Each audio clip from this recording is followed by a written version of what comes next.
Ladies and gentlemen, thank you so much for coming back to the Ben Stewart Podcast. I'm really excited about this episode. Today, we have Carlos Tanner.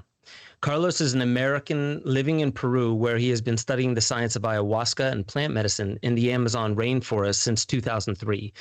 Now, he currently works as a program director for the Ayahuasca Foundation. It's a nonprofit organization based out of Iquitos, Peru, and he organizes healing retreats and educational courses with authentic indigenous healers called curanderos to help people in need of healing, anything from depression to cancer or who we are as a species.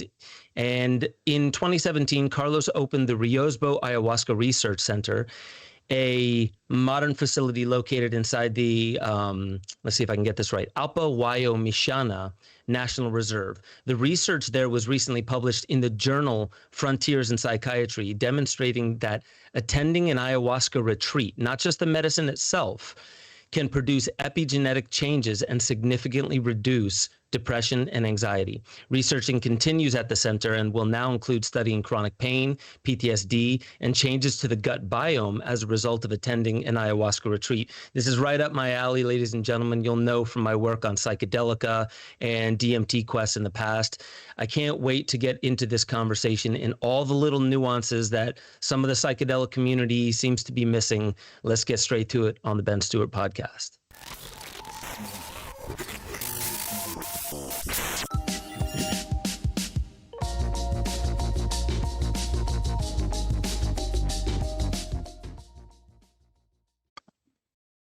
All right, ladies and gentlemen, we are back with the Ben Stewart Podcast, and today we have Carlos Tanner with us. Thank you so much for joining us. Great to connect with you, Ben. Thanks so much for having me on the show.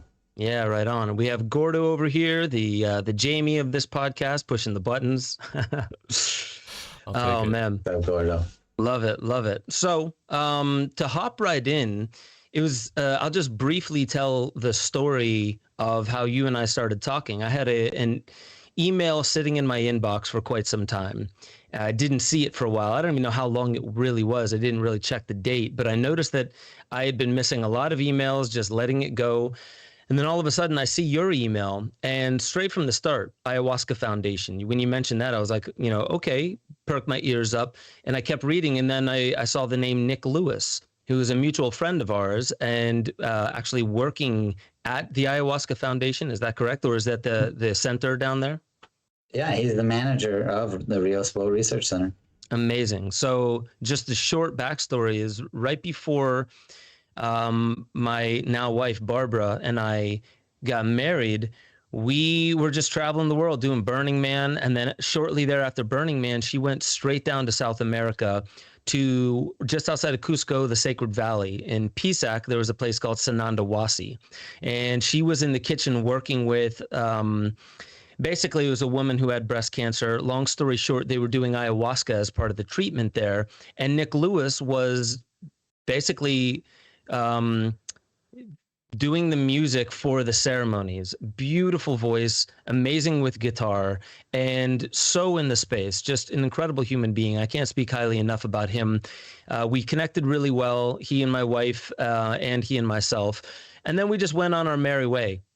Years later, I was even thinking of him not too recently, like, what is this guy up to with music and everything? He's just such a bright, shining star. And so I get your email saying that he was the one that introduced you to me and the work that I'm doing.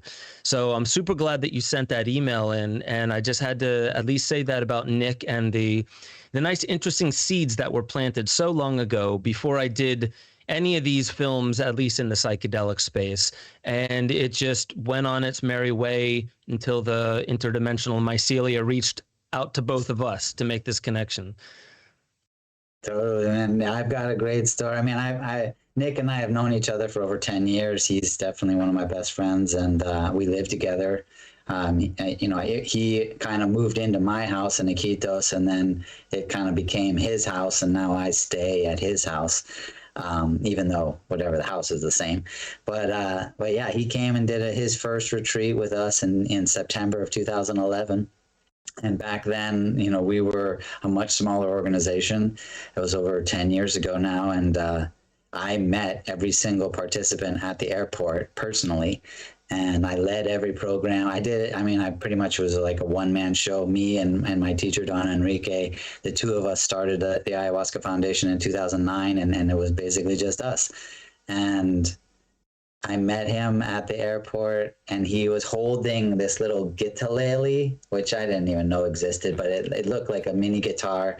And I, in my mind, I was like, oh, what a cute little kid. He's got his little guitar. He didn't have it in a case or anything, just like holding it, So I quickly made like all these erroneous assumptions about him and his cute little guitar. And, and then the second ceremony, the way we operate, we invite people to sing at one point in the ceremony because we want to, one, allow them to understand the tradition with personal experience, but two, to also like better connect with the spirits of the plants that we work with who love singing and want us to all sing. And through our connection to singing, I feel like we kind of create a holistic healing system within our own being. And he wasn't too keen on singing at that point in his life, but he was a phenomenal guitarist. And he said, I wish I had my guitar. And I was like, go get it. He's like, really? So he went and got his guitar, and oh man, I don't remember what the name of that song is, but it's the song like "Stop Children, What's That Sound? Everybody look what's going down." I don't know what the name of that song is, but that's the song he sang. And dude, I mean, you heard him. Like, the guy is a tremendously talented guitarist, and even 10 years ago he was. And so yeah, like that kind of set him up as a special person in my life, and we kind of hit it off right off the bat, and we became friends then. And so he came back again, I think the next year, did another retreat, and went on his journey, which definitely changed the course of his life to the point where he now lives in Iquitos, like I mentioned, with me, and he's the manager of the center. He's on a retreat right now. They've got a ceremony tomorrow night, will be the last ceremony of a retreat that's happening there right now with him. Beautiful, beautiful. I love that. And so like my first introduction to ayahuasca was in 2008. So I had just made a film, and I made a film that was really just calling out a lot of the stuff that I saw going on in the world, things that weren't so pleasant. But I always ended it with some kind of epiphany at the end about human potential. And what's interesting is I didn't acknowledge it at the time. It took me many years to figure this out, but that's almost every single ayahuasca ceremony I've ever had confronted me with difficult truths that I just resonated with. I knew were correction points and choice points along the way for me, but always had this uplifting, inspiring epiphany at the end. And so I tasted ayahuasca for the first time because I put out a film, and it was seen by Howard Lawler, and he has since passed. And he had Spirit Quest down outside of Iquitos. And so he reached out and said, I think you need to experience the medicine. And as soon as I said yes, I swear I started tasting it, smelling it, experiencing it, not like acutely, but there were these just brief moments of feeling like something's different. And it started when I said yes. And that was the beginning of 2008. I would love to know your experience with just coming to know ayahuasca, what it is, before it even entered you. What was your journey into ayahuasca, the cultural container around it, and why was that profound for you? Good question. I've been asked the question a few times before, believe it or not, and it's hard to decide where to begin. But for some reason, I think I like, maybe just to make me smile, I begin with the Return of the Jedi. Nice. And being a young kid. I don't remember how old I was, but I think I was 9 when it came out, and maybe you were, I don't know how old you are, but like getting the figures was like a huge part of my childhood, like playing with those figures. They were like probably the favorite, most played with toy of my childhood. And they had the Ewoks in the Return of the Jedi, and the Ewoks had a shaman. they were obviously based on like indigenous tribes or cultures from the jungle, and the shaman had a figure, and the figure had I want to say like a skull headdress or something. Like it had a headdress of some sort and like a staff, and it was like a badass little figurine. At least to me it was, and I guess that's the point. Like, I love that toy, like that figurine, the shaman figurine. And I had no idea what a shaman was, but I knew that. Yeah. Oh, nice, awesome. Oh, good job, Gordo. Gotcha. The Ewok shaman. Is this the one? Thank you so much. Right, the Ewok shaman was like easily my favorite toy, and I don't know why that is. Like, I was 9 years old. Had I been exposed to shamanism? I don't think so. No, I don't have a memory, but I definitely know that was my favorite toy. That was my favorite character. And even then, I didn't know what a shaman was, but I knew somehow that there was a connection, like I was drawn to it then. And so, fast forward to high school, when I started reading Carlos Castaneda and, actually like starting to understand what shamanism is in college, I read Way of the Shaman by Michael Harner. And the first chapter of that book was about his introduction to shamanism, which was through ayahuasca. Unfortunately, for whatever reason, he took those chapters out later in subsequent publications. So thankfully, I read like one of the original ones that still had it in it, because it struck a chord again with me and piqued my interest into ayahuasca. And then I ended up working for the university, and that gave me like the worst and best job, I guess. It was a tremendously boring job, but I had a computer with internet, and this was still in the 90s, so it wasn't normal to have a computer with the internet yet.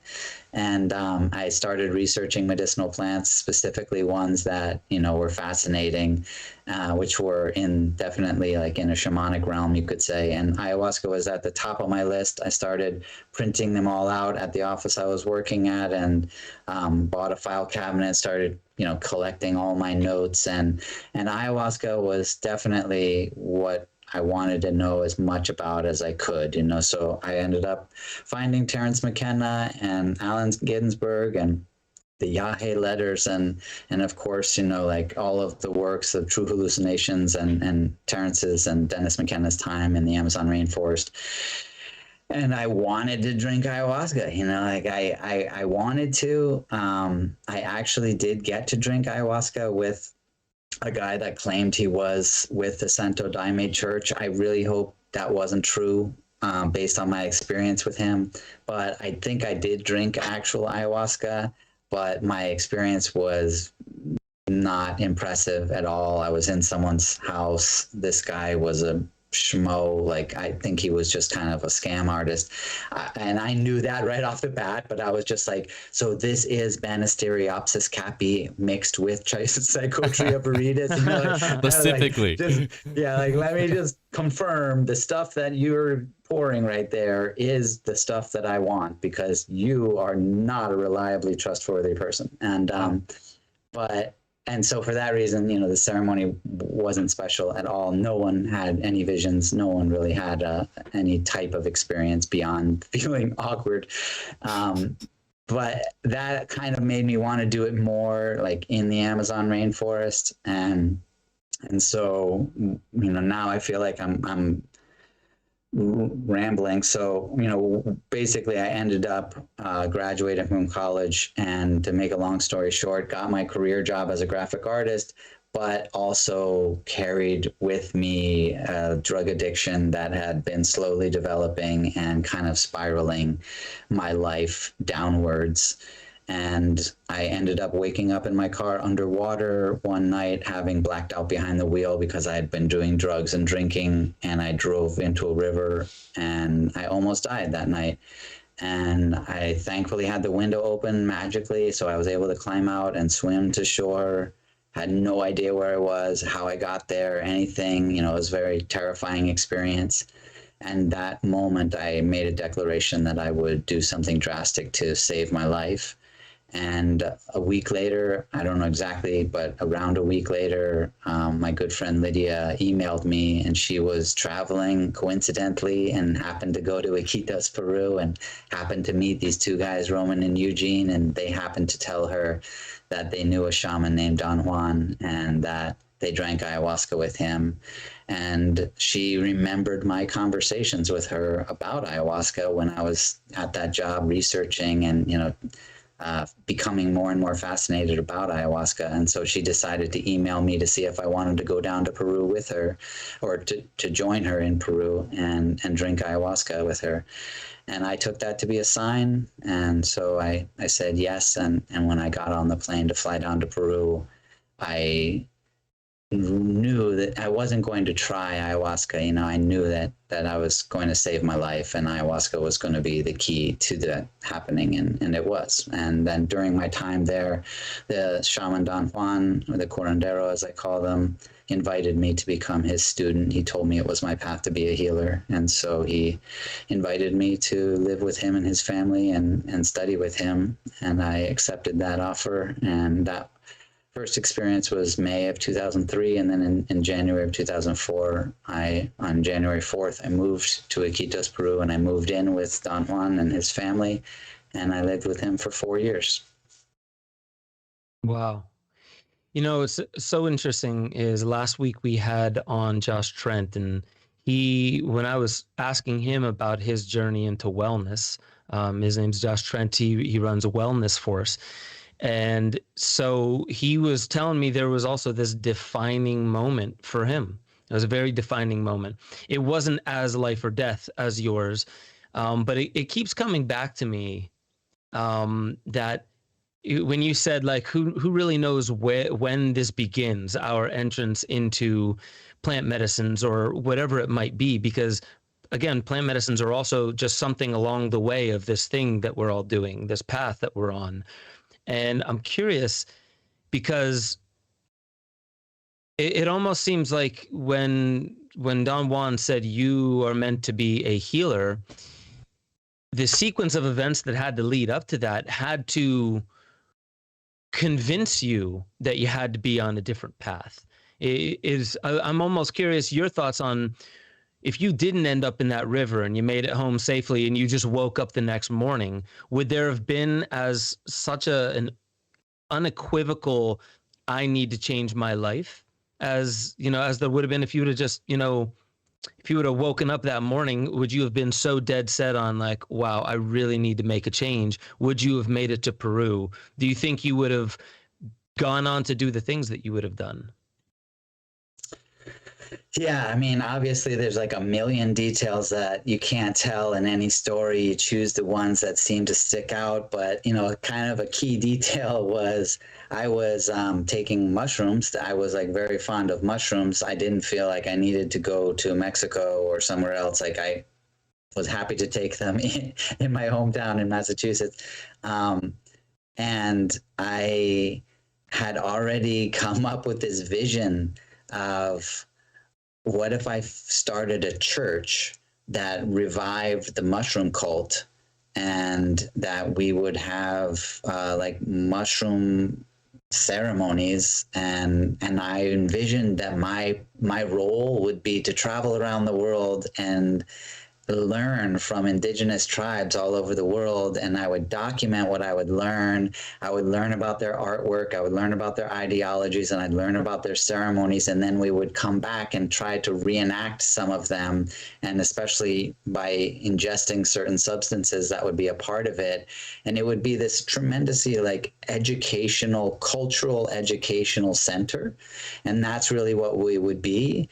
And we would then make it ourselves so attractive for all of the young people of our community to want to come and learn about all of the cultures that are humankind. And I wanted to call it the Shrine, the Spiritual Health Renewal Institute of a New Earth. And, and so I had this vision, I had this plan, and that was before I drank ayahuasca. And so, I can't say that it was like Don Juan said, you have the capacity to be a healer and this is your path. I wasn't like, what? No, I'm a graphic artist. You know, like I already had, you know, strong urges and feelings towards using plant medicine and towards healing. Part of that vision of the shrine was that it would be a place for alternative healers to practice, so that it was in a safe space rather than like going to a stranger's house. You could go to the shrine and receive a Reiki treatment, or go to the shrine and receive, you know, a biomagnetic treatment or something like that. And so, you know, I was already like planning, you know, I was already like wanting to do it. And honestly, I think my first idea was, oh, okay, I'll come here. I'll like study shamanism. I'll become a shaman, and then I'll go home and be a shaman there. You know, like I think that was my idea. Like, oh, this is like the university where you get your shamanism degree, and then I'll head home and be a shaman. And that didn't pan out the way I thought it might when I first arrived. Once I realized that the path doesn't end, there is no graduation ceremony, but I, you know, like that's just maybe the step by steps of what a path looks like and how it develops. Yeah. You've been studying plant medicines in the Amazon for what, 18 years now? Yeah, I mean, I guess I should put a caveat on that. You know, we hear that term thrown around, and I myself throw it around. I lived with Don Juan from 2004 to 2008, and then I worked with other curanderos, and I have worked with one family of curanderos, the Mahua Lopez family, who are Shipibo for the last 12 years.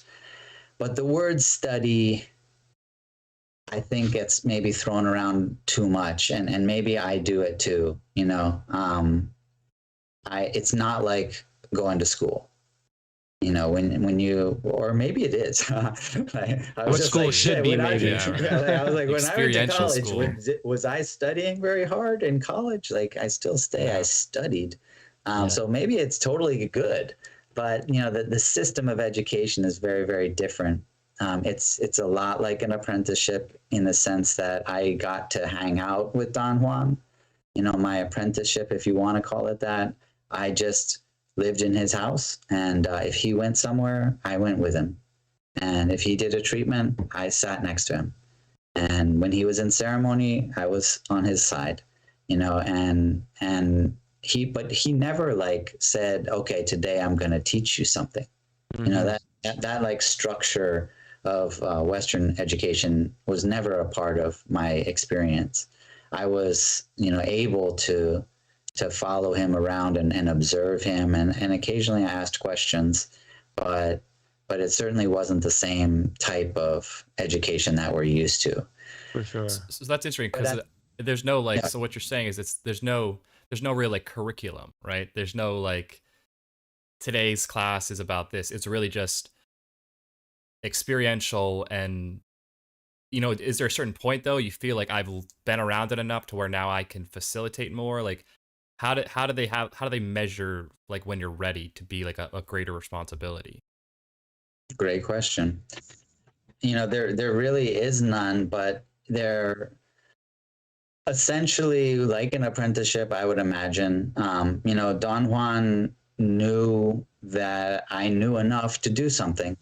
You know, after a certain point, he would just say, "Hey, you do that." You know, like, you've watched me do it 100 times. You do that. You know, and that got to be like in ceremony. Someone's having trouble in the ceremony, and then he would just say, "Carlos, you know, go handle that." And I, you know, in the beginning, I was like, "Oh shit, dude, he's asking me to handle that." Like, oh, okay. But you know, you're like, you care so much, you focus so much, you gotta like do it right, and accept that you're fighting against your own, like, do I know what I'm doing here, dude? Should I be doing this? Right. And I just guess that that's probably like what every apprenticeship is like. Yeah. Interesting. Yeah. Yeah. Mm. And so all of that, like, eventually, to answer your question, like, eventually plays out to someone being like, okay, you open the ceremony. That's kind of how it was for me. Like, you open the ceremony. I go, okay, all right, I'm going to open the ceremony. And try to open the ceremony the best you can. And, you know, it's just like, again, like one step after another. Now, I will say that I changed that. I was wondering. The Ayahuasca Foundation is basically different from that on purpose. I did put structure into it. I did create a curriculum because I knew that it could be faster.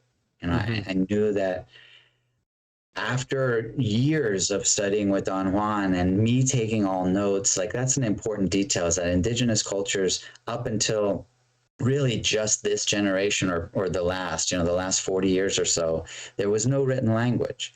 So no one took notes. It was like that was that recent. Impossible to take notes. And so I took notes, and I also had technology. So I was using a mini disc recorder. So I recorded ceremonies, and I had a Sony video camera that shot in infrared. So I would film like secretly so I could kind of spy in the ceremonies with my camera. And I would film also, and then I'd film outside of ceremonies.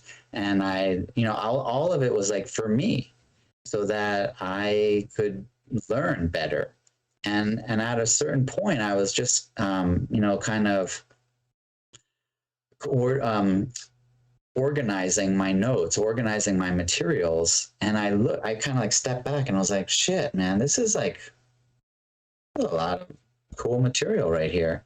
I had taken musical notations of the songs that he'd sung with the lyrics and the translations, and had pages and pages of the songs and notes of all the different remedies and how to prepare them and what the dosages were. And, I was like, what if somebody like just gave this to me on my first day? They're like, oh, you're going to study this stuff? Here's your book. Man, I had all the recordings. I would listen to the songs so I could practice them like whenever I wanted. I could hit back, like go back and listen again, and back and listen again, and back and listen again. And that enabled me to learn so much quicker. And so that was the light bulb. Like, why don't I do that? Why don't I have it? It's right here. Like, I did it. Like, why don't I offer a course and they get this material? And then not only that, but I also was able to translate and interpret so many of these complexities into a language where at least I thought I had a better understanding of it, even though looking back, I still was far from truly understanding it. And even today, I would have to admit that I probably have a long way to go to still truly understand those concepts, but at least I was much further along. And if I were to share that with someone who was just starting out, they could get much further along, much faster than me, with much fewer mistakes. Yeah. And so that's really kind of what gave birth to the Ayahuasca Foundation. Well, that's beautiful because, from my perspective, that's 18 years, that's just about 2 decades that you've been around the experience. And, like, I agree with you saying that, like, creating the protocol helps you move through stages quicker and make sure that you don't miss a crucial step. Whereas maybe Don Juan's way of doing it was more intuitive based, knowing that eventually we'll get there where you know enough to where I can sanction you to go out and do these experiences. But that's just about 20 years of experience. So what I like about it is you brought it into a language that the Western world understands a little bit more, and that's the action steps, that's the to-do list, So what I'm curious about is, like, what did you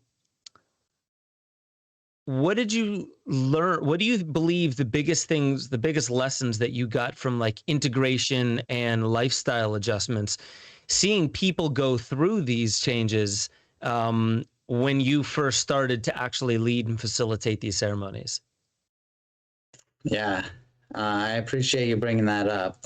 Integration, thankfully, is getting a lot of attention now.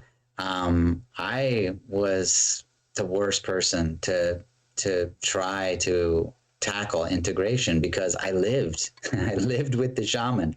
I lived in the Amazon rainforest. So what was I integrating it into?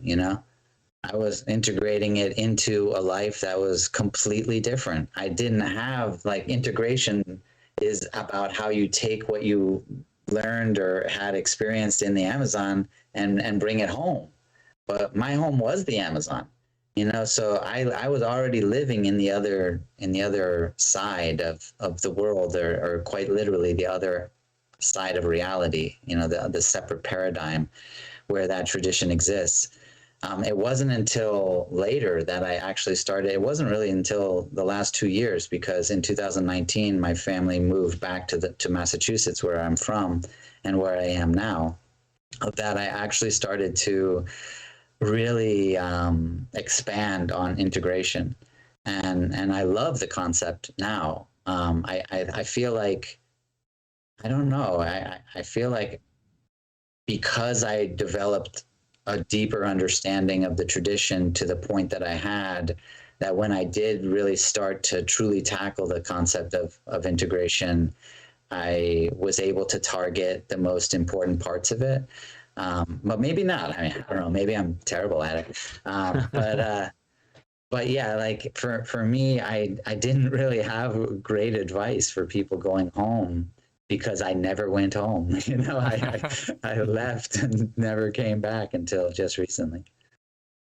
That's interesting. I definitely know that experience of coming home from a mind, and not just mind, like a consciousness expanding experience, then back into the humdrum routines of daily life, the very thing that I'm familiar with, that helped me at least say yes to the conditioning that I had undergone for so many years. And there were so many things I wanted to hold from that experience that I thought, oh, I could never forget this. Down in the Amazon, I could never forget this.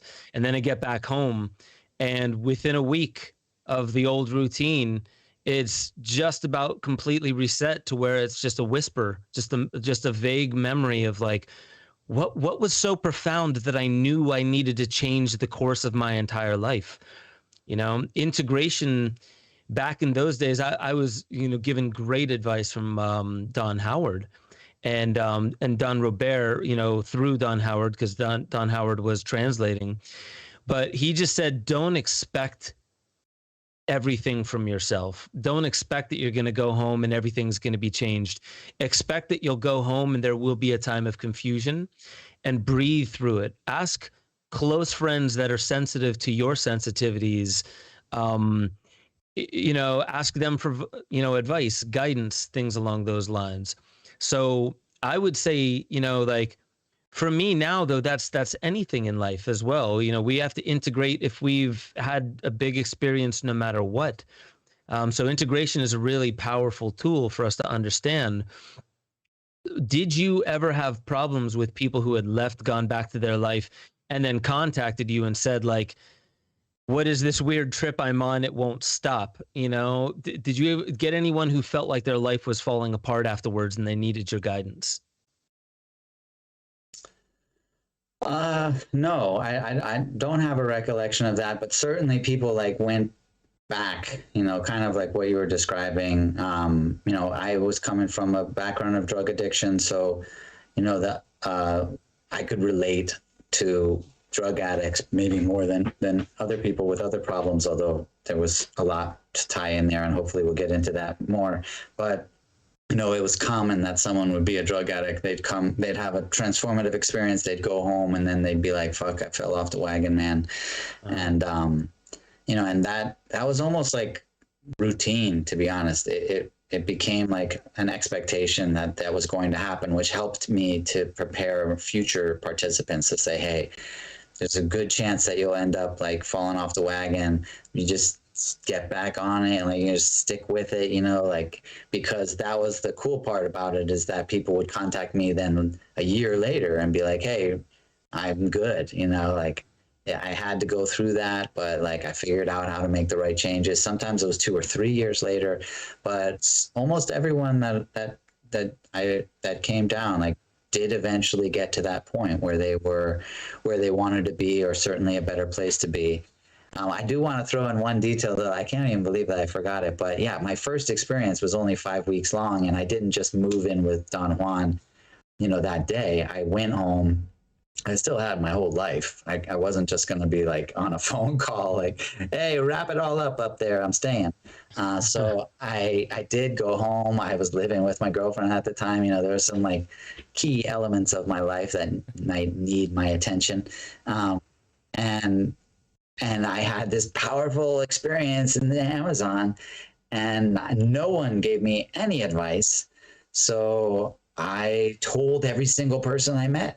You know, like I'm spreading the gospel, like the truth is way more than what we knew.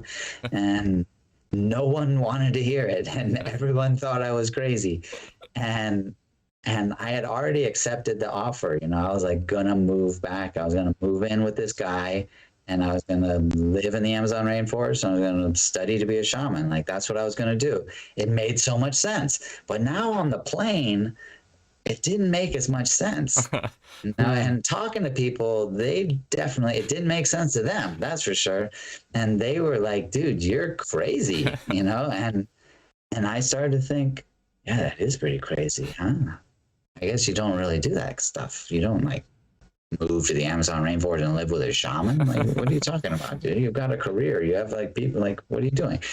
And so when I landed in New York, I'm from Massachusetts, but I flew from New York, and my friend Gavin picked me up at the airport, and I was going to spend the night at his apartment, and then I was going to take the train back to Mass.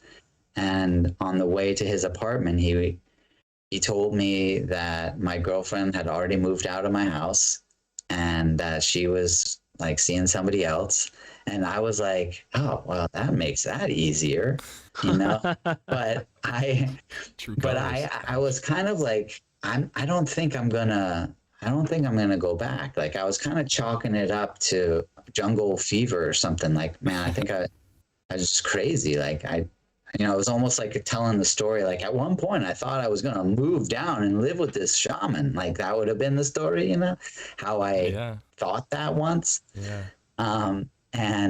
And Gavin started telling me how he really wanted me to meet his new girlfriend, and how he had met her while I was in Peru, and he really wanted me to meet her. And they were going to go to a club that night, and I was like, dude, I just came back from the Amazon rainforest. I was there for over a month. Like, I'm not going to a club in New York City my first night back. You know, like I'm thinking ice cream and TV. That's like about as crazy as I want to get. And he wanted me to meet her so bad, this girl Catalina, that he was like, well, can I wake you up when we get back from the club? And so you can meet her. And I'm thinking, okay, dude, you're like my best friend. I'm going to meet her. But I said, sure. At 4:00 in the morning, I get woken up. I have eaten a whole pint of chocolate ice cream and watched a lot of TV. And I meet this girl, and I'm like, I'm sorry I didn't go to the club, but I just got back from Peru. And she says, you were in Peru? I have 2 friends in Peru. Maybe you met them. Wow. You know, and in my mind, I'm like, Peru is a country. You know, it's not like a supermarket or something. There's at least 20 people there. I mean, come on. But I don't know how to politely say that, you know, so I'm just kind of like, huh, you know, and she just says their names. So Roman and Eugene, they're from Russia. Well, of course, like Roman and Eugene were the guys that my friend Lydia had met, and I lived in their house in Iquitos and drank ayahuasca with them every time. They translated for me. Like they were my guides of the experience. They were the ones that brought me to Don Juan. And I'm like, you know, what? You know, like, yes, I did meet your friends. I lived with them for 3 weeks. And she took my hand, and like time stopped, you know, like imagine the odds of that. You know, like, you know, the first person you meet in New York City will be the best friends of the 2 people that you stayed with in Iquitos, Peru. Sure, of course. And she took my hand and she looked me dead in the eyes, and she was like, I don't know what you're doing, but I know it's important. And no matter what anyone else thinks, you must do it.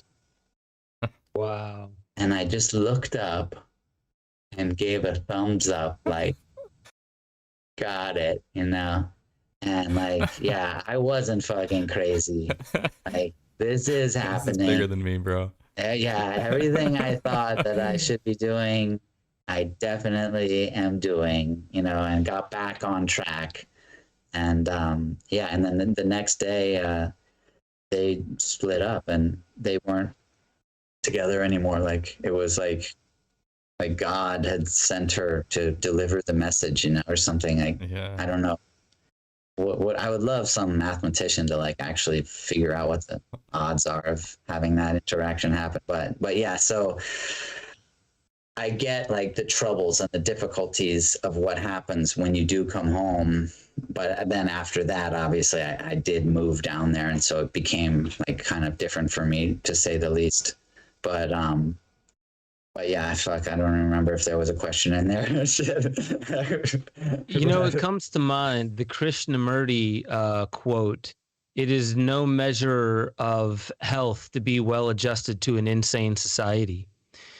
And you would imagine coming home after seeing something more real than life has ever shown you.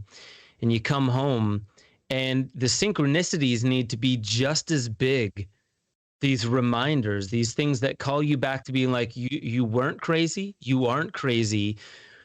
You've always felt that society needs help, needs, not medication per se, but real intervention. And of course, if you're trying to intervene on something that is so ill, you'll get this resistance. Change like this seems to be quite painful for a lot of people. And I've noticed that the thoughts and the ideas and the concepts that I came back to the United States with after I came back to from Peru, there were a lot of people, even my own dad. I remember my dad found a picture of Don Howard online, sent it to me, and sent it to some people that he was working with in the military, just being like, "Yo, Ben, I don't like the look of this guy." And it was this picture that, how sometimes like the flash will make red eyes. He was like, this guy doesn't sit right with me. And I was like, yeah, but you're looking at a picture, could have been doctored, maybe just a bad moment. I was with that man, and I understand this idea that like, oh, that's a cult. You're literally drinking some kind of Kool-Aid, aren't you? And I remember the resistance that I got from that. And that's why I pivoted and thinking like, you know what, it's not even about drinking this particular brew. There's something about the entire container of it that I found so profound. And what I like is our first conversation, I made mention to the medicine, and you were talking about some of the studies, which I would like to get into, of the Ayahuasca Foundation. And you had mentioned like, listen, we're not just studying the medicine. It's the process. And I would love for you to take us through that understanding, what it is that you're studying and why you're not just studying the alkaloids and the main ingredients inside ayahuasca for help with depression, anxiety, PTSD, and even some of the epigenetic studies. Yeah, man, thanks so much for the opportunity to talk about that. I mean, that's definitely become my passion. I could generalize my passion as trying to spread plant medicine and the awareness and understanding of its efficacy, but really like to give a more specific detail. It's about understanding consciousness and how we can enhance it. And to me, that's what the plant medicine tradition does, is it enhances the role of consciousness in the healing process. And that's what we all should be learning more about. Like, everyone as an individual should be trying to learn as much as possible about it, but all of our systems of medicine and healing should also be striving. In fact, they should be devoting all of their attention to it, if you ask me. And so,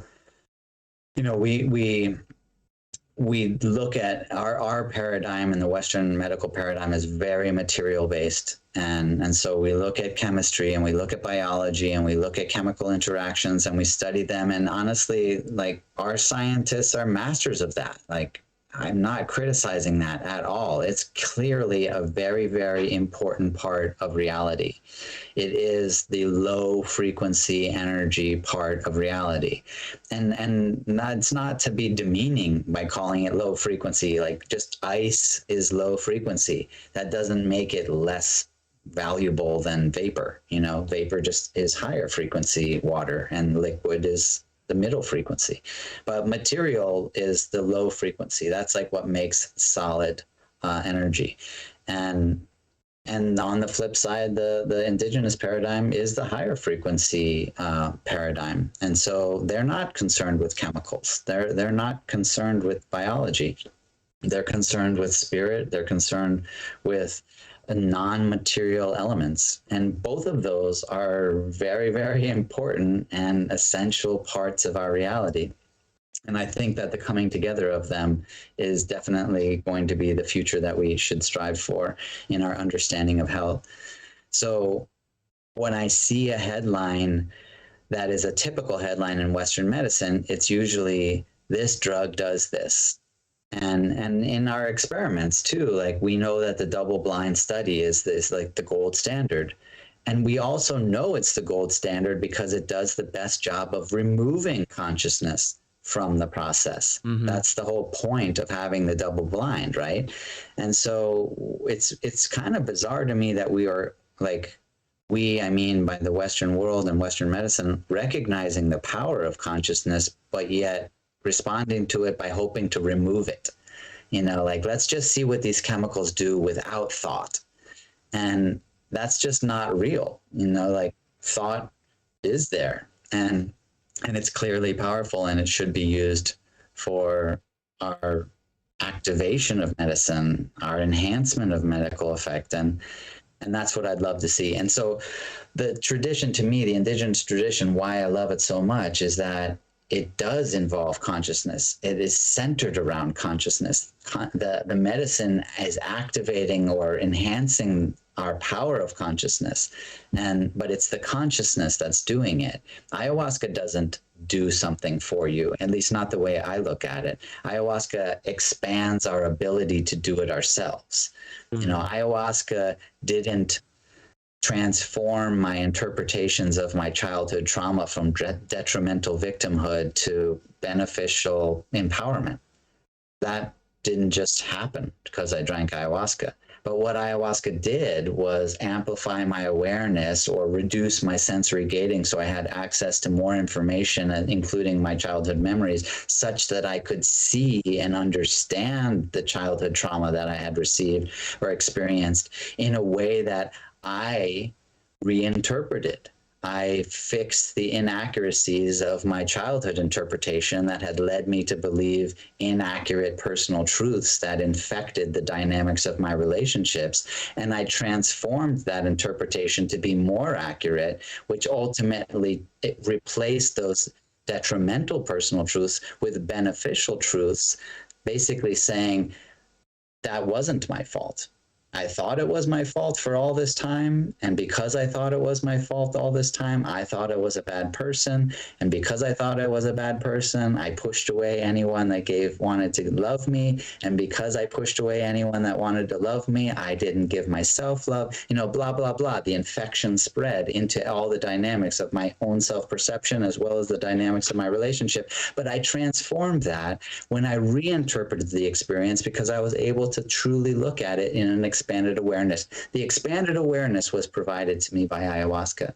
Mm. But all of the work that I did, that was me. And that is the reality of healing in general. Mm. Like when you heal something, there is a natural force that heals it. But what a healer does is create the optimal environment for it. You know, when you break a bone, if you've ever broken a bone, like, does the doctor fuse the bones together? You know, you just put the bones in the right spot, and then you put a cast on it to keep them there, to give it time for the healing to take place. And when you have a cut, you don't like fuse the skin back together. You just remove the obstacles. You clean it so that nothing is going to get in the way of that healing process. And then it takes place on its own. So really the healing is about creating optimal environments and removing obstacles. And that to me is like a beautiful way to think about healing. And the process of that is, I'm using kind of generic examples, but there are a lot of environments, and our inner environment is probably the most important environment. Of course, there's the external environment as well. And so when ayahuasca optimizes your inner environment, it allows that work to be done. You know, it allows you to remove those obstacles so that the natural healing can take place, if that makes sense. It does. I mean, it really, so I saw this on, I think it was some guy who was talking about Jim Carrey, and what Jim Carrey was talking about as far as something about he was like, we don't make ourselves fall asleep. It's something that happens once we surrender and remove the obstacles. And they said the same thing about healing. And what I love about that is it almost, I don't know like how this comes across to you. And again, it can be too, on the semantic side, but I'm a firm believer that we are in a universe filled with magic, and that we are magicians, albeit immature and unaware of how we, create our own reality. And that what you're talking about is setting the external environment, which helps us set the internal environment, removing the obstacles. It's almost everything I've ever read about magic is you produce an environment, the outer way that it looks, it smells, the lighting, what you write down on paper, how you materialize it, the order, the sequence, it's magic. And in a way, I've talked to a few indigenous who wouldn't say that ceremony is any different than magic. It's just nowadays you can extract out the scientific order and organization of it, but there is an X factor that we haven't quite yet put our fingers on that is necessary. And that's why this person with PTSD and this other person with PTSD can both have the same exact medicine in the same room at the same exact time, and one can receive incredible amounts of healing and the other may not. And there may be some inner block where this one individual is not willing to surrender to whatever the process is, or they haven't given the full confident yes, which again, back to magic, like you don't like, do your magical ceremony and then all of a sudden in your incantations, like half believe it and kind of not really point the wand. There's something about your conviction and your inner will. So I'm curious, as you're training, because I see that you have an 8-week initiation course that trains people in the Shipibo tradition, to eventually lead ayahuasca ceremonies.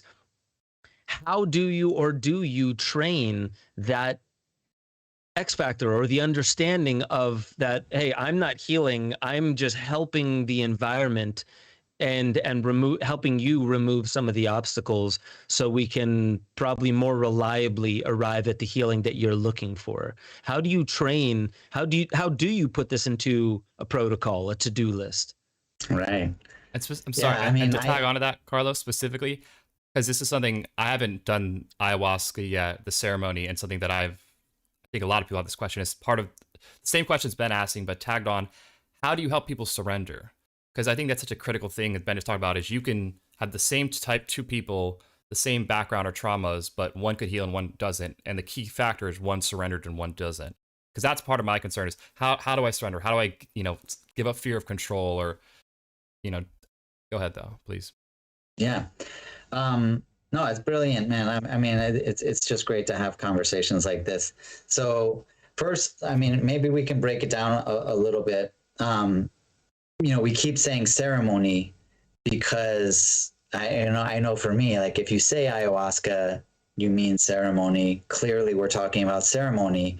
But just getting back to how it's not just the medicine, Mm-hmm. It's not just the medicine. In fact, nobody ever drinks ayahuasca just like a beer or a lemonade or something. Like You don't take it like you take a pill and then get in your car and drive to work.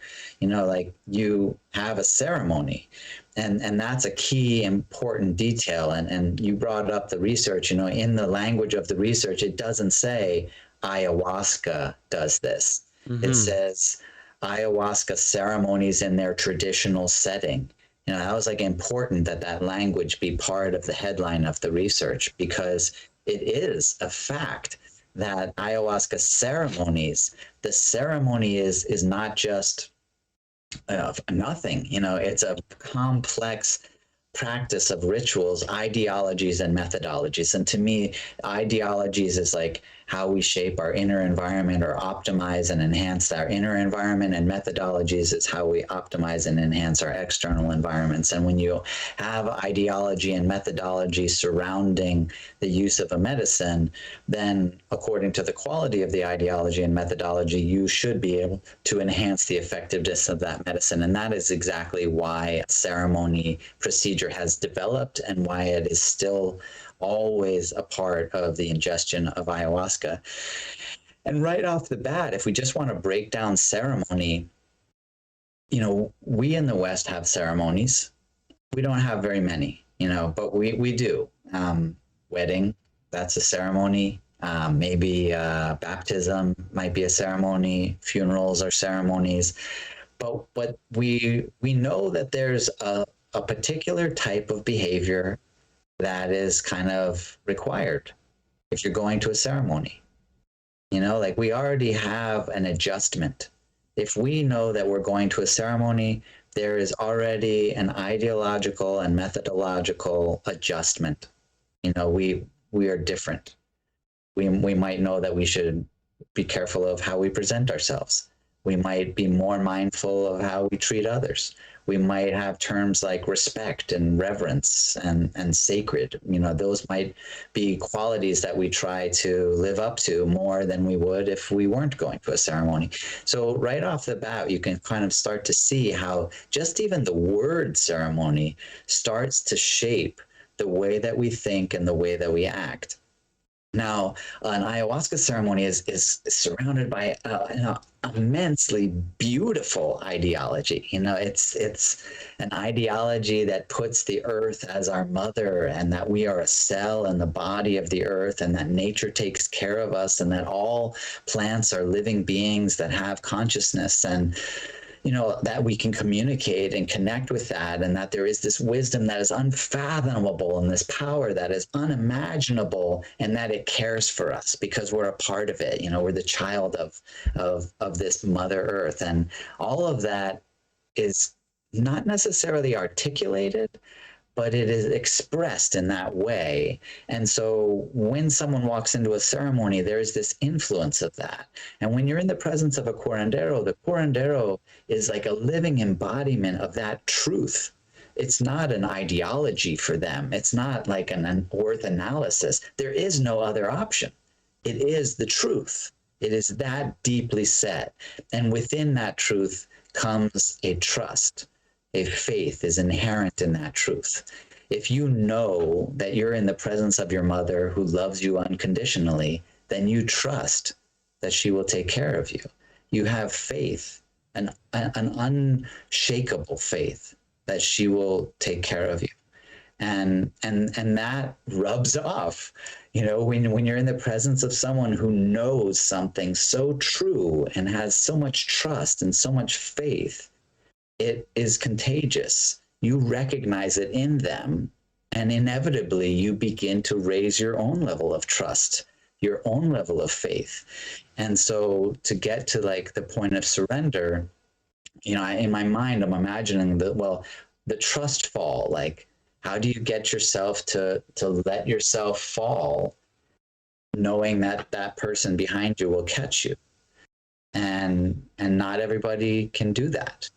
But especially when that person who catches you is the spirit of a tree, but it's a very similar concept, and so, like two people can go to the exact same ceremony and drink this exact same medicine and have totally different outcomes.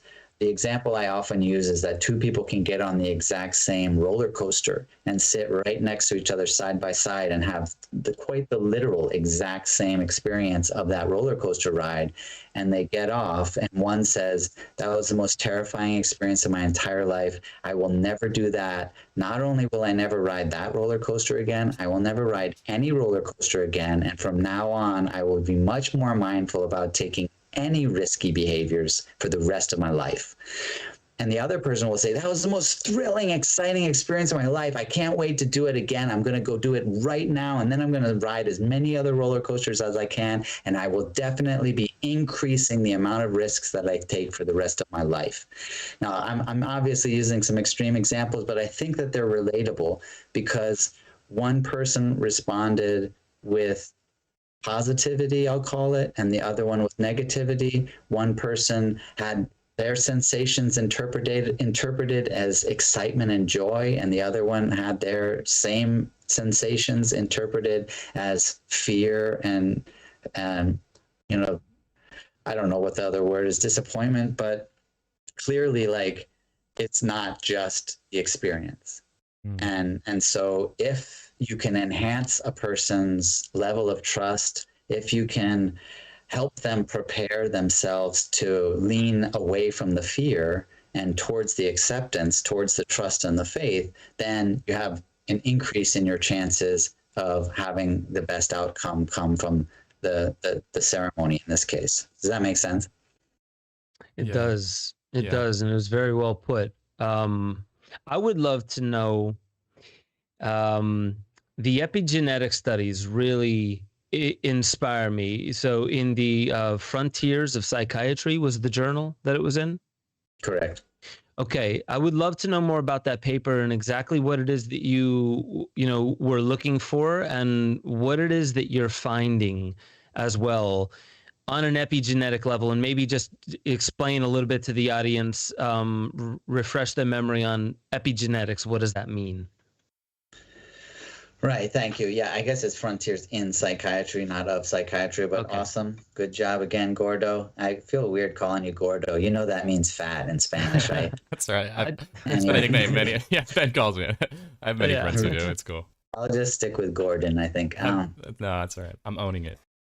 So I should, make sure that this is well known. I'm not a doctor. I'm not a scientist. I'm not a researcher. I was just a crazy dude that happened to fall into the role of building a research center, literally on a field of dreams story where if you build it, they will come. I was offered a grant to build a research center and I accepted it and I took on that project and I ultimately did build the research center, and along the way the researchers showed up. So huge shout out to the Dr. Simon Ruffle, who really kind of started it all with the actual research that we hosted, and his colleagues Nigel Netspan and Wai-Feng Tsang. The three of them are really to take all the credit. In fact, my name is not anywhere on that research, but I will do my best to talk about it. So epigenetics is about 30 years old, I want to say, but it really didn't become familiar with most people until about 20 or maybe 15 years, or maybe this is the first time you're hearing of it now, but it's very, very new, like this one generation new. And it basically is a better understanding of genetics in the sense that before we thought that it was just about having the genes, and epigenetics takes that to the understanding that actually it's about whether the genes are activated or not. So, you could have 4 children, for example, and you have a predisposition, a hereditary illness that will be passed on through your genes to all 4 of your children, but only 2 of them, or 1 of them, or none of them may actually get the same illness. And that's because not all of them will have that gene activated. And the empowering part or the fascinating part is that what determines whether a gene is activated are the influences, typically the environment.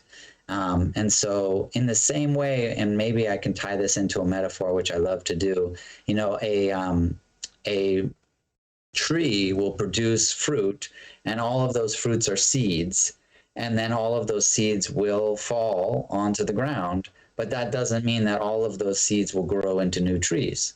Maybe only a few of those seeds will grow into new trees. Why? Because only certain ones will have the right environment for the seed to actually grow into a new tree, and the others don't. Now, it's a little bit different than that, but I like that metaphor because it shows the power of the environment on whether or not a seed grows. And I think that, you know, that extrapolates into the medicine, or at least my perception of how medicine is in a beautiful way.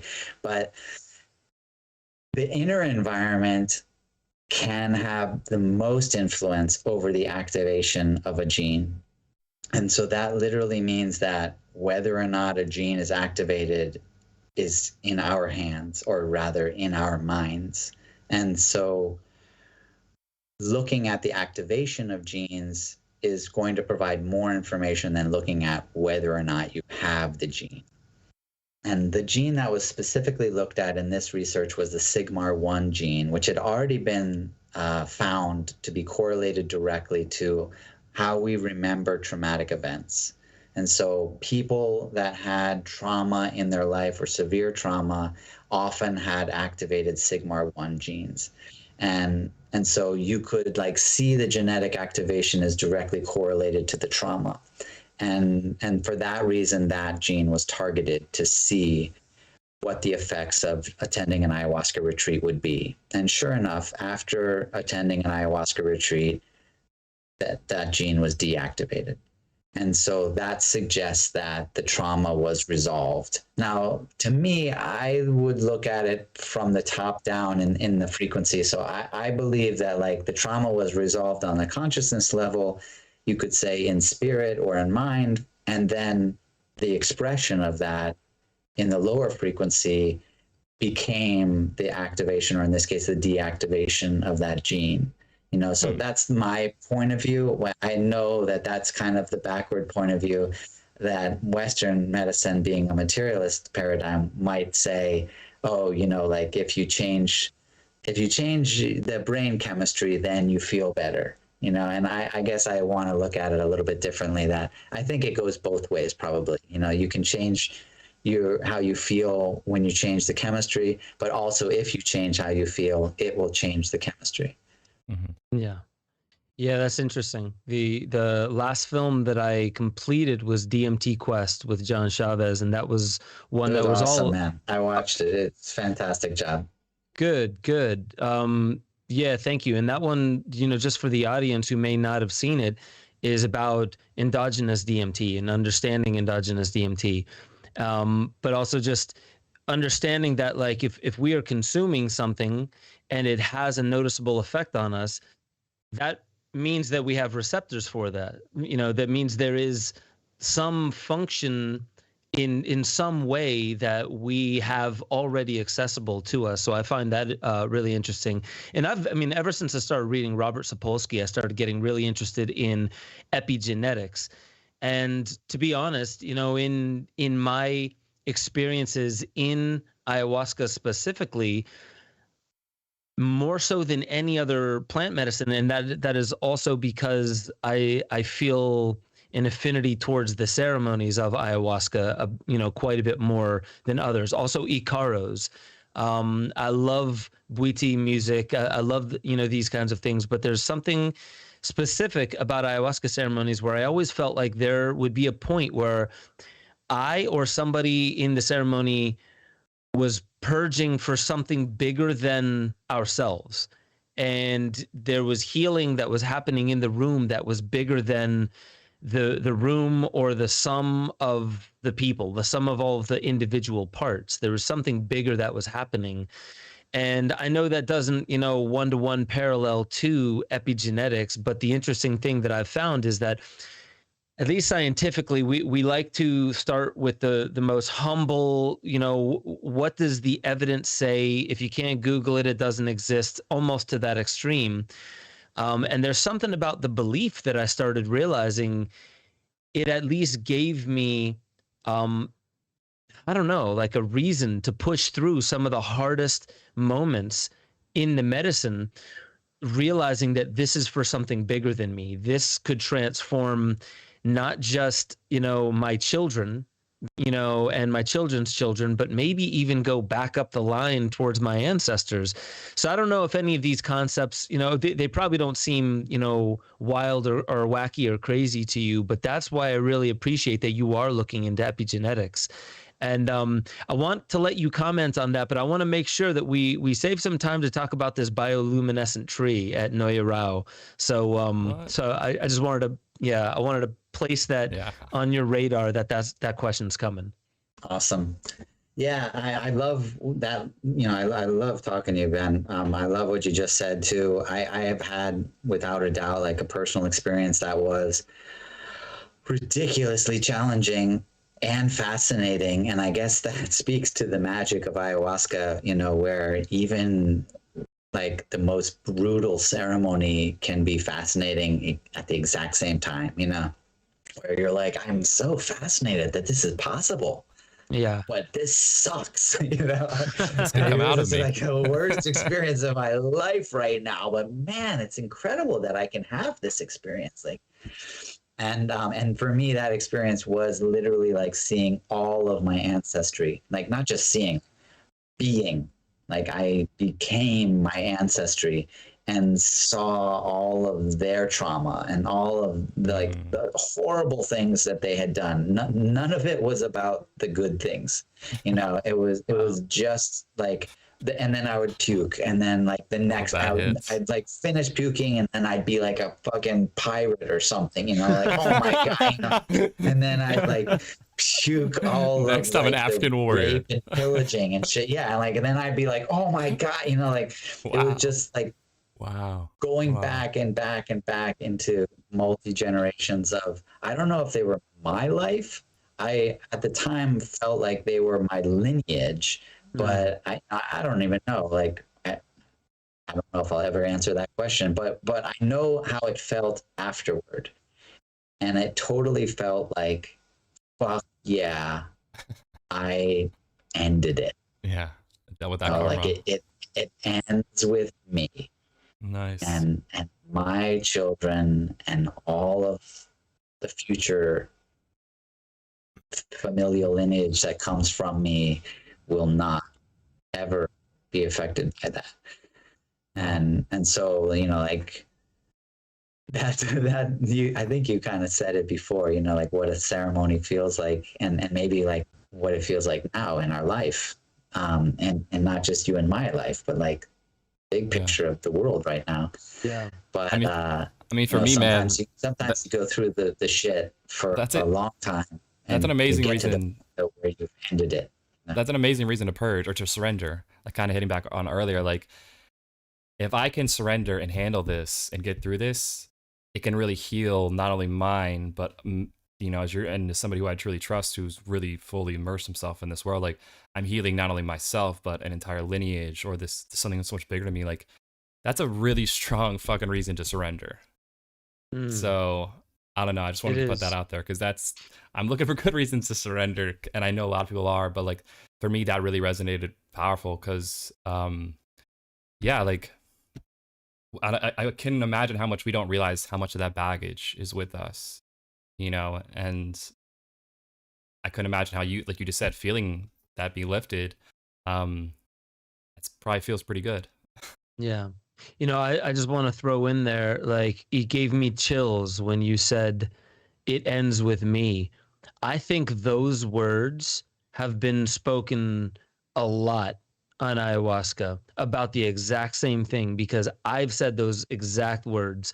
I've had my wife say those exact words. I've experienced a lot of people say, this ends with me, almost as an intuitive knowing that I can either choose to let this pattern or this song keep singing itself out, or I could change the tune and and not let this ripple into future generations. So that gave me chills.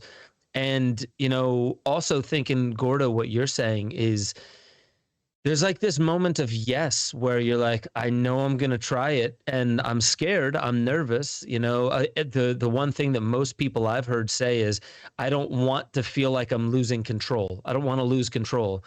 And I think one of the most common responses to that is, Well, maybe you need to acknowledge that you're not in control to begin with, and you're holding on to stuff that isn't even yours. And the feeling of losing that control while simultaneously being hell and heaven, the what comes from it is such growth.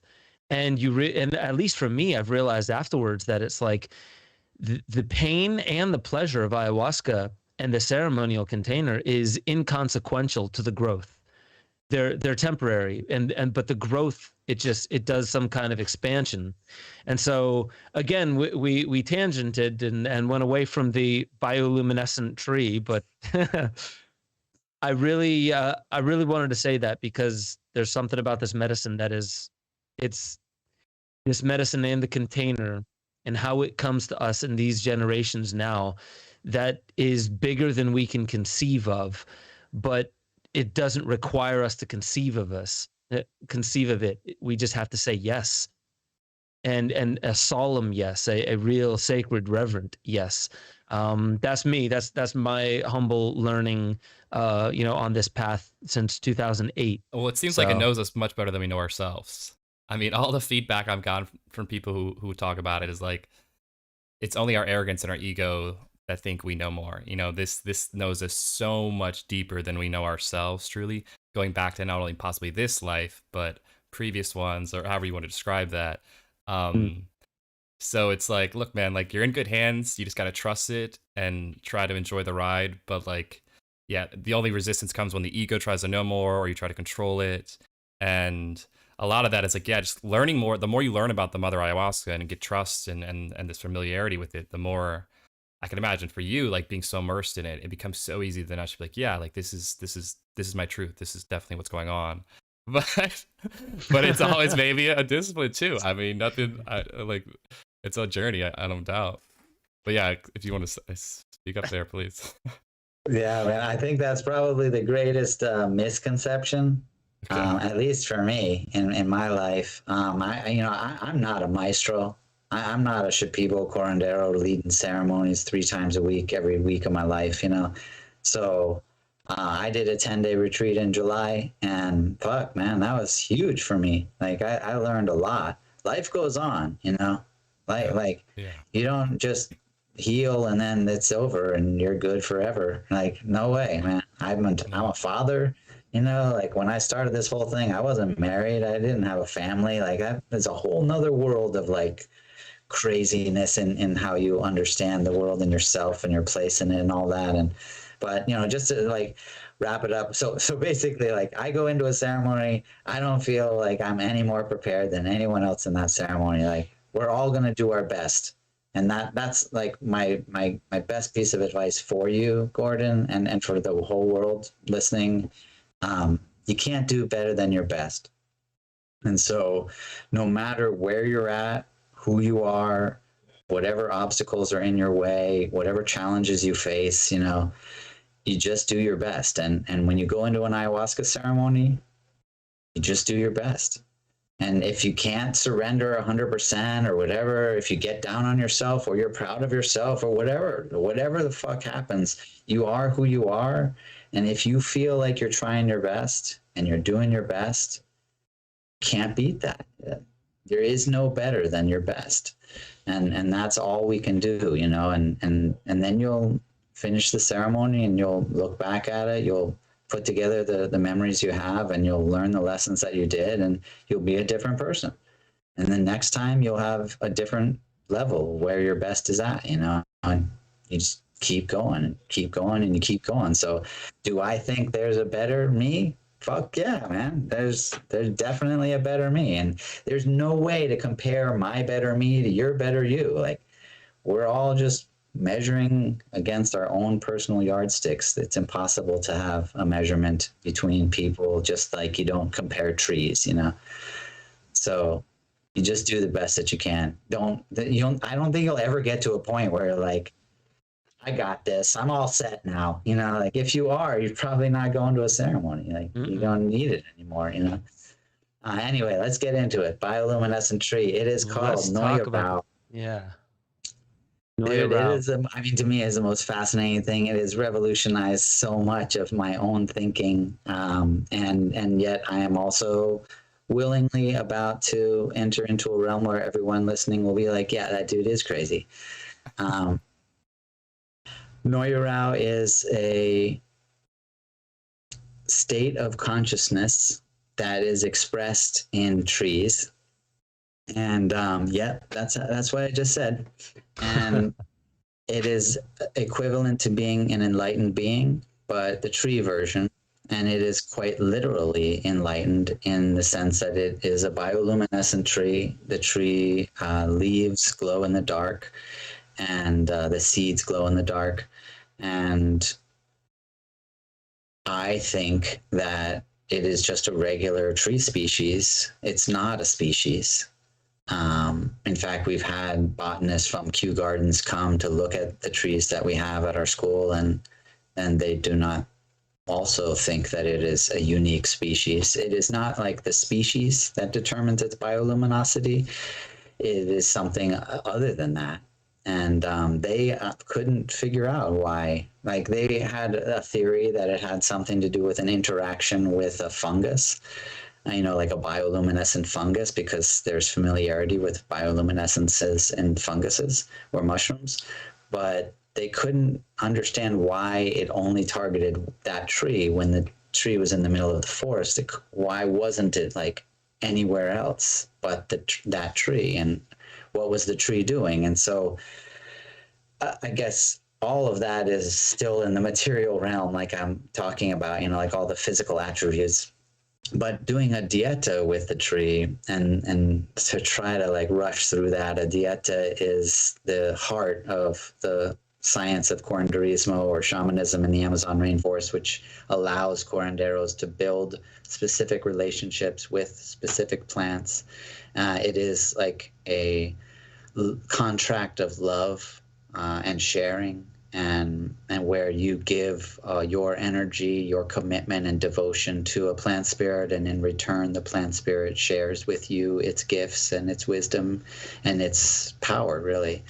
And that is what essentially makes a curandero. So when a curandero walks into a ceremony and sits down, they open the ceremony by calling into the ceremony to be with them the spirits of their diets or of the plants that they have relationships with. And because they have those relationships with them, when they sing an ikaro to that plant, which oftentimes is a song that was taught to them by that plant for the specific purpose of calling that plant when they're needed, then that plant spirit comes to be with them.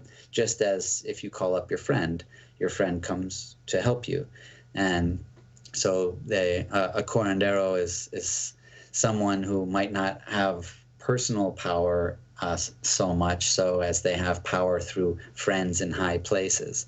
And so when you do a plant dieta with Noyarao, you then experience the majesty of that high vibrational consciousness or that enlightenment. And a very key quality of the personality of Noyarao, which is almost always seen as a woman, is that she wants you to be enlightened. She wants you to shine a light within. And so if you're in a ceremony with a curandero who has done Noyarao dietas, it's not uncommon that you will see bright lights, like literally like a bright light, in the middle of the dark. And because Noyarao is made of light. But if you actually have the pleasure of having a dieta with her where you can interact with her face to face, then she has, at least for me, and I've heard many other people describe similar situations, put light, like put this light into your heart, put this light into you, like shine your light, like you have light within, like make your light shine within. So like high frequency, like the highest frequency. And then that translates into what we recognize to be our highest vibrational frequencies of emotion. So it makes us want to love. It makes us want to be compassionate. And it makes us want to embody those same high frequencies that tend us to describe a person as enlightened. We feel that sense of enlightened, almost like an epiphany, which has a very lasting effect on the way that we act in our lives, how we perceive ourselves and how we perceive the world around us. So it's truly amazing. But the way I say it's revolutionized the way I look at things is because of how I described it. Like I've always described plants the way that we tend to describe plants, very physically based, like the way a tree is. But this is taking tree consciousness into effect. And there's a story about Noya Rao, not very much, and probably many people would call it a myth, and it only exists in the Shipibo culture. And even beyond that, there are only two families that have ever worked with Noya Rao, at least that are alive today, and those are the Mahuas and the Lopez. And Vilma Mahua married Enrique Lopez, and the Mahua Lopez families came together, and they're the only two families on the planet that work with Noya Rao, which is just out of this world, right? And we're the only ones that have the Noya Rao trees growing.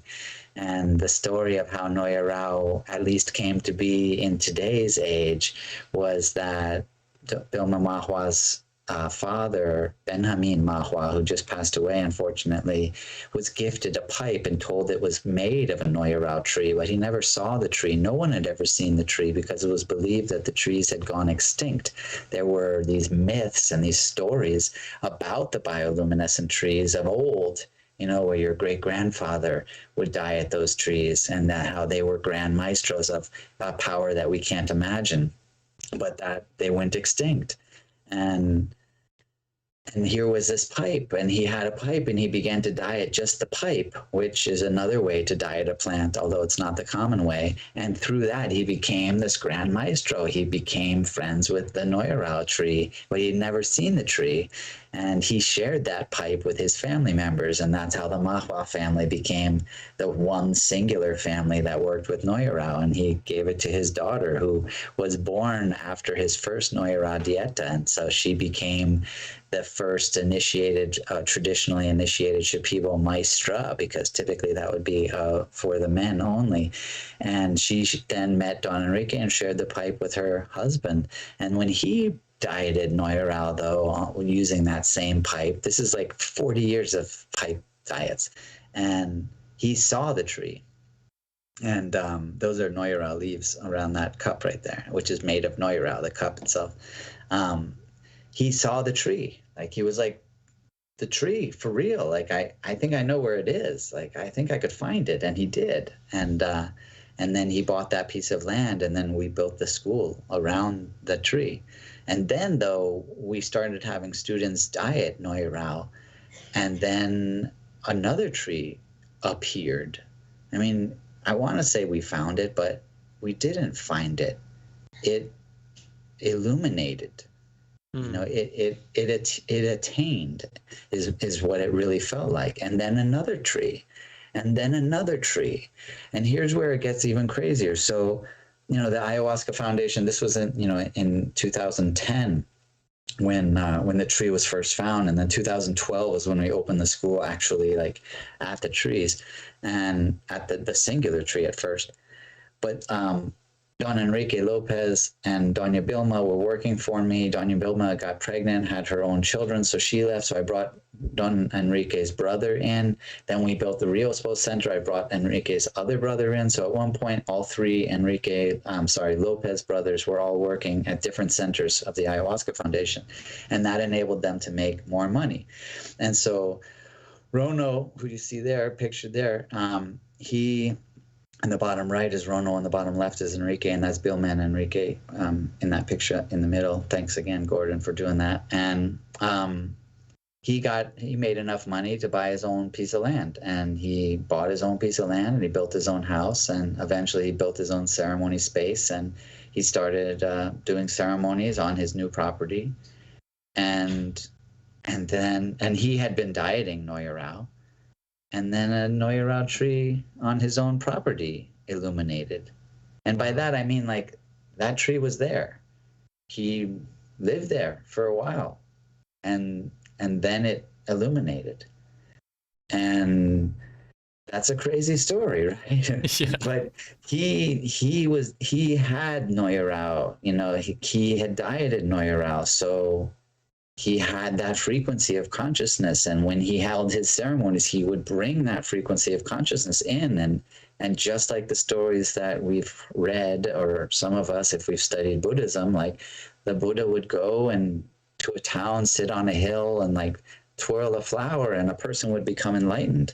Or he'd give a talk and a person would be enlightened. Like, it was so much easier for a person to attain enlightenment when they were in the presence of another person who had attained enlightenment.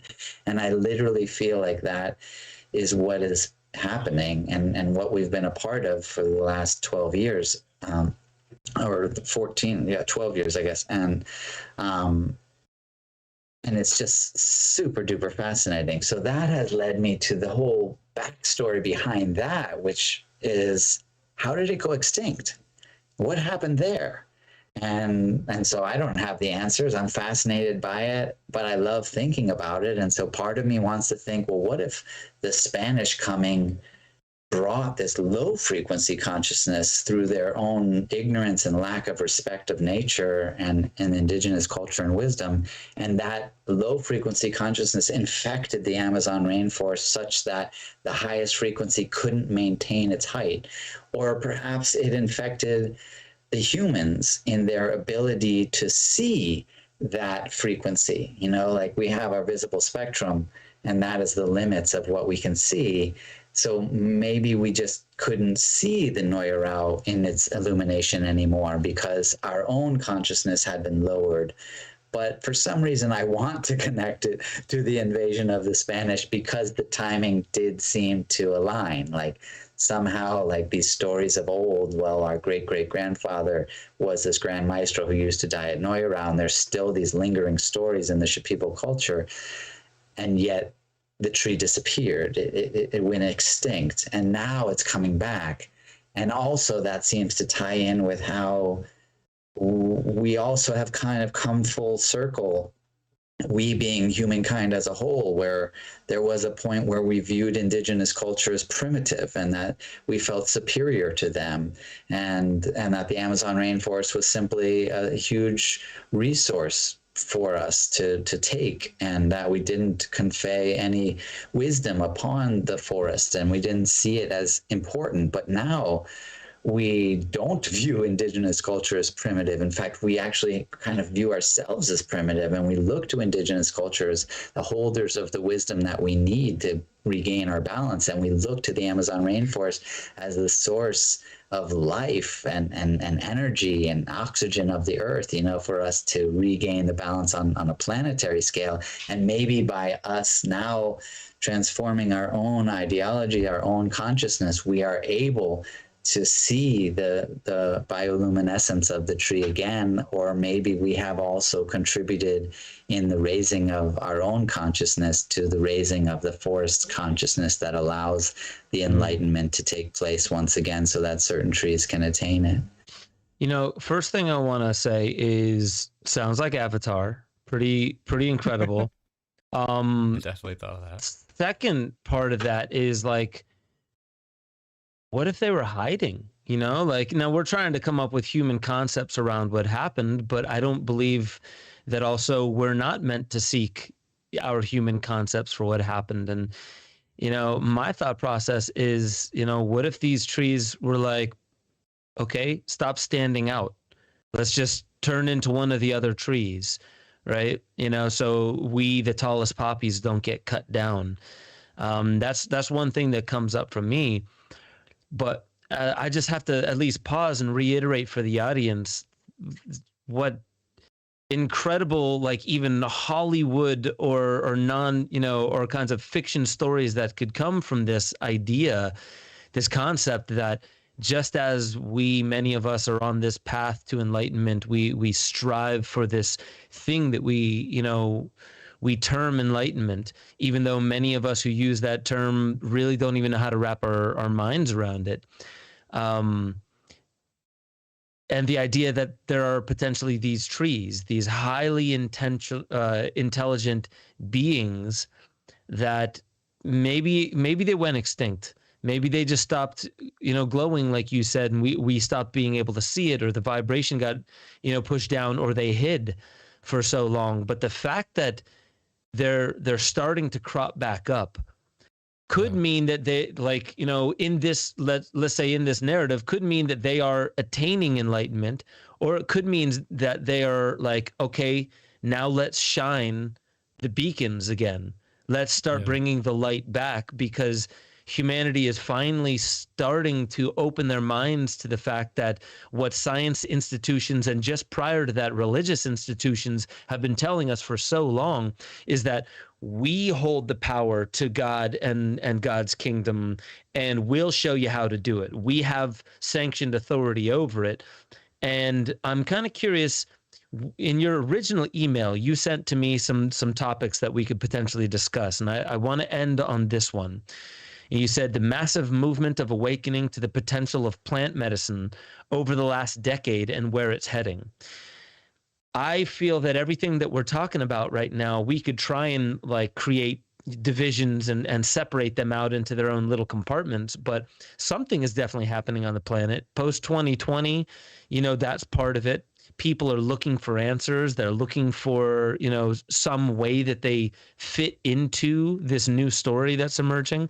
But I would love to know your thought on not just the massive amount of IPOs and publicly traded companies that are getting into the psychedelic pharmaceutical game.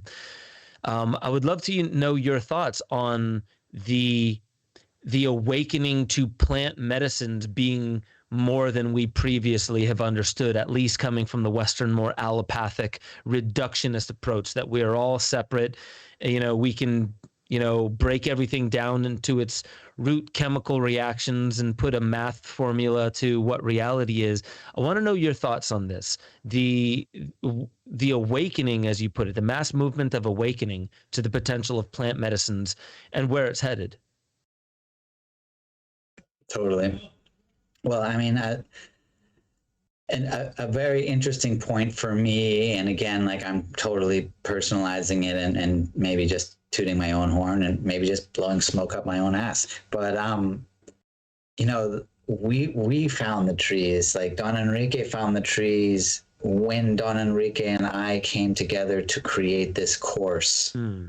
And I can't help but like just recognize that Noya Rao loves those courses. Like, Noya Rao is so happy to be able to share with people from all over the world. Like, all over the world, people come to this tree. Essentially, that's what they're doing.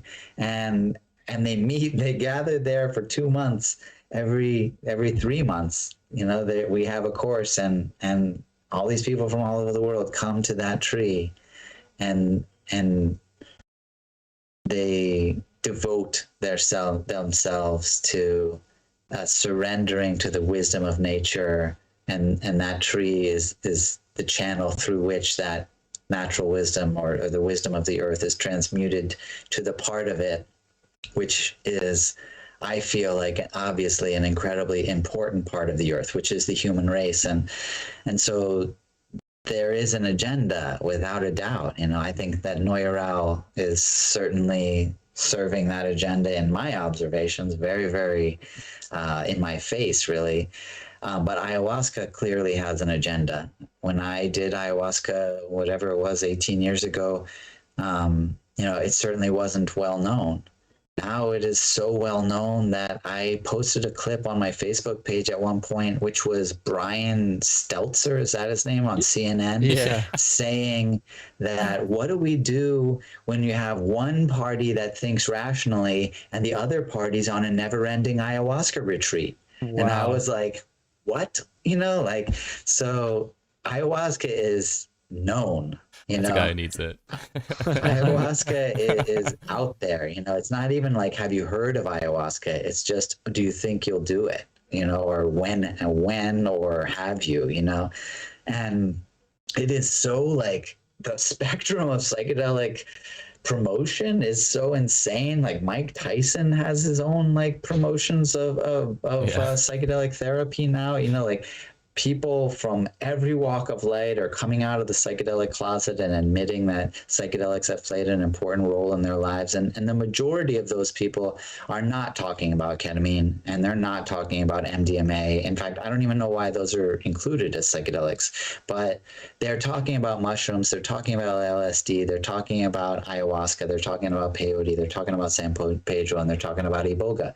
And there's a massive distinction between ancestral plant medicine and pharmaceutical psychedelic therapy. And so that is what I feel also is a big passion of mine. Hopefully next year we will start the first ever certification program for therapists in ancestral psychedelic therapy. And one of the visions I've had that I hope will become a reality soon also is that I want to open plant medicine retreats all over the world, but not have them have ayahuasca. Because our retreats, in fact, that's Zac Efron on that show Down to Earth with Zac Efron from Netflix. He came, but we didn't film him drink ayahuasca. He didn't drink ayahuasca, by the way, just so that nobody starts some crazy rumor. He did not drink ayahuasca at our center, but he did the vapor bath right there. He's doing a smoke bath. That, like, there's a lot of different ways that plants can be used, and that's not some new revelation. That's about as old as it can possibly get. In fact, I guarantee you that if we could take a time machine back 100,000 years, we would see that humans were using plants to heal themselves 100,000 years ago. And they have maintained plant medicine traditions for those 100,000 years. And it's only been recently in the last few generations that we've kind of lost connection with the power of plant medicines. And look what happened to the fucking world when that happened. It didn't get better. You know, it's not like, thank God for pharmaceutical medication. Look how healthy we are now. Fuck, isn't this great? You know, we're fucking not healthy. The humans on this planet are not examples of good health. And if they are, they're living somewhere where they don't have access to pharmaceutical medication. You know, like, those are the healthy people. So I don't think that that's some weird secret. And you don't have to be a hippie to believe it anymore. It's just obvious. Like, pharmaceutical companies want people to be sick. That's what makes their profits go up. And, you know, it's like business 101, you know? And so that awareness is like, so many like factors of awareness making it so, but a lot of it is just people's downright frustration. Like, what the fuck, you know, like, the medicine that I'm supposed to be taking makes me feel worse, and I have side effects that I'm supposed to take other medicine for. And why the fuck am I not healthy if I'm supposed to have the fucking greatest, most advanced healthcare system in the world? Like, things aren't adding up. And we know, like, oh, Pfizer made $30 billion. Great. Awesome. I don't make any money and I'm sick, but good for them. You know, thank God they're there helping us. You know, like, there's this general frustration about it where we feel, at least in America, but it's pretty much in the world, like, do I even have a government anymore? Or are those just fucking pharmaceutical representatives pretending to be politicians? Like, we're about to pass some fucking whatever the fuck bill where we're not going to negotiate for our medicine prices. Like, what? Like, extremely popular stuff. Yeah, like, what are we doing again? Like, they're going to tell us how much we're going to pay and we'll just say yes? Like, what the fuck is that? Who's in charge? You know, like, who is in charge right now? And that's not, you know, that's part of the awakening, is that regular people are saying, this isn't right, this isn't working. You know, even our own healthcare system. I would love to propose a new healthcare system where it's free when you're sick, and then you pay when you're healthy. And so I'll pay my doctor every month, provided I'm healthy. But if I get sick, payments stop until I'm healthy again. And then I'll pay them again.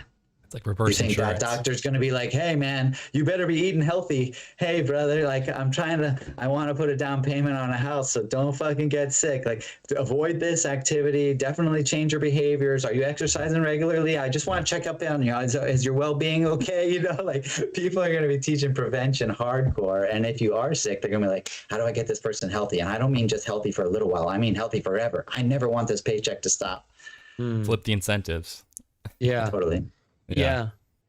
I appreciate you mentioning that. And I wanna make sure we give the audience the ability to know what you're up to going forward from here. How to, because we were showing the website, but I want to make sure they know how they can get in touch with you if they are looking to do a retreat, a course, and what also to expect from further studies. Because what I love is you're not just offering experiences, but you're really truly doing studies, so you can use that language that the allopathic and largely Western model that writes everything down, like has that written history, and we need it in some form of data. I would love for you to give the audience just a little download on that. What's up next for you, and how can they get in touch? Yeah. Thanks so much again. Thanks so much for having me on this show. It's been a pleasure talking to you. But yeah, ayahuascafoundation.org is our website. Pretty much all the information that you need is there. If you click the contact and fill out the form, to contact us, that just goes straight to me. I try my best to answer every single email that I get. I can tell you that right now we're like fully booked until next November. And even that is just like 3 or 4 spots left of all of our retreats next year. The research that we're doing, I'm pretty excited about the gut biome research, actually. Although I'm excited, I'm not the one collecting those samples. That person may be less excited. That's a shitty job. I got Somebody's got to do it. For real. But yeah, that person, kudos to her.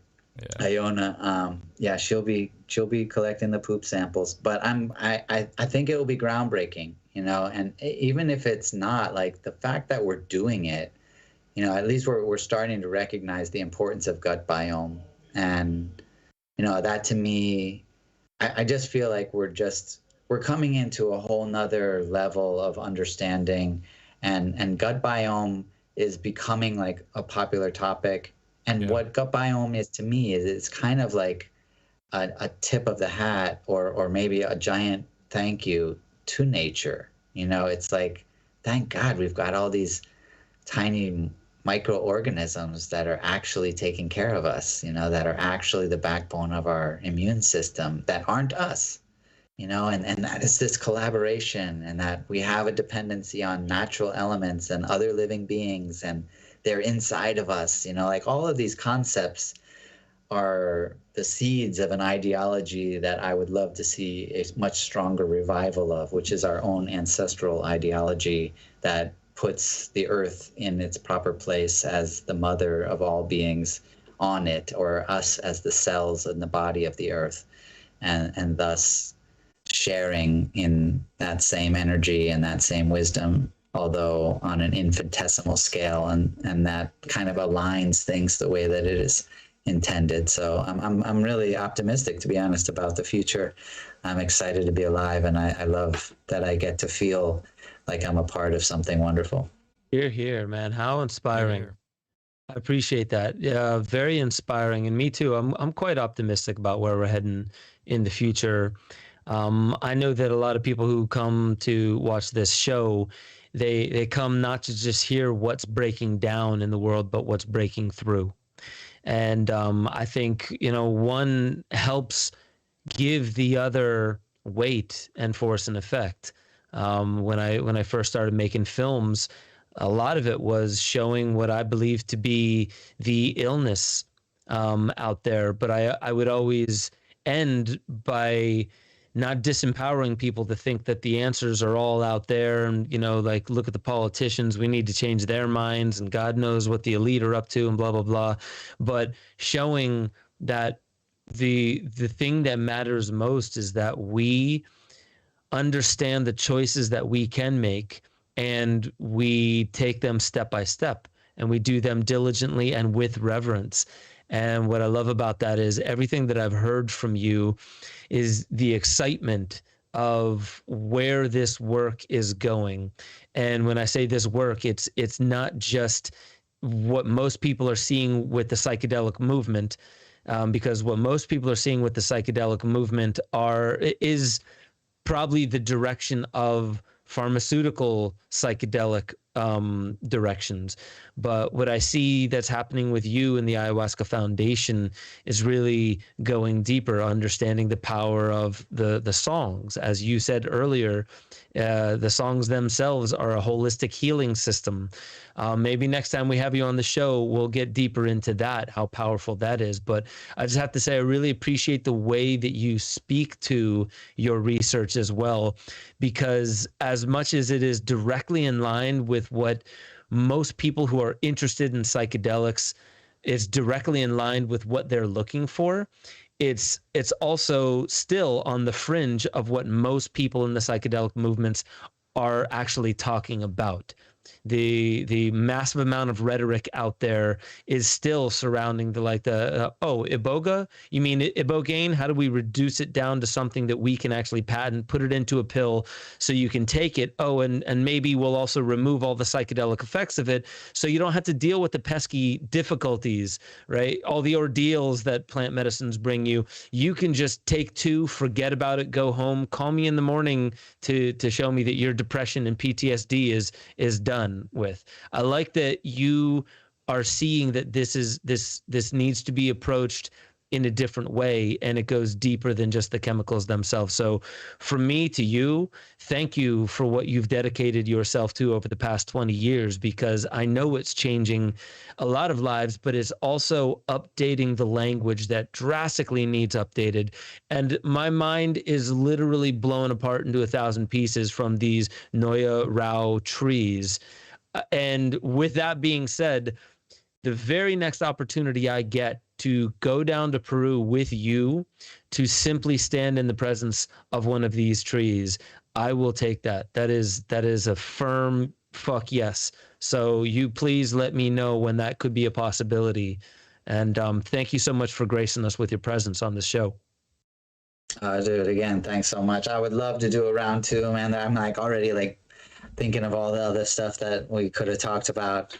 Chemotherapy ceremonies, by the way, that's what I want to see more of in the future. Let's set up a study where we see the effectiveness of ceremony if we have chemotherapy ceremonies, and to demonstrate how consciousness can play a more effective role in the effectiveness of treatment, even if it is modern medicine. Wow. But yeah, man, I love everything you're doing, and thanks again so much. It was awesome meeting you, Gordon, and thanks for helping out with this too.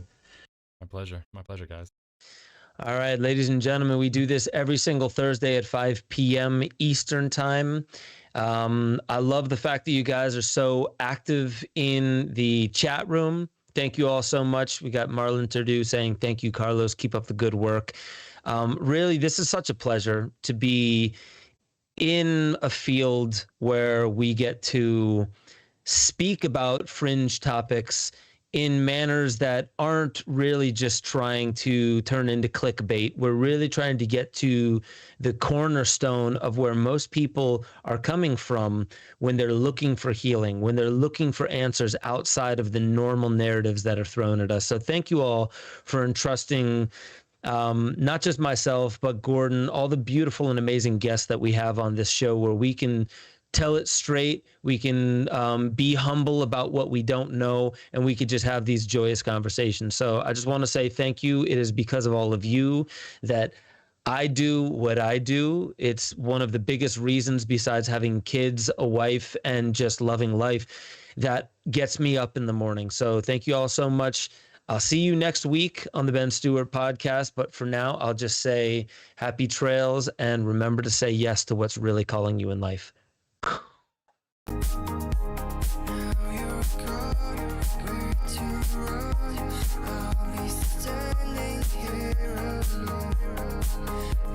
no one's here to hold me.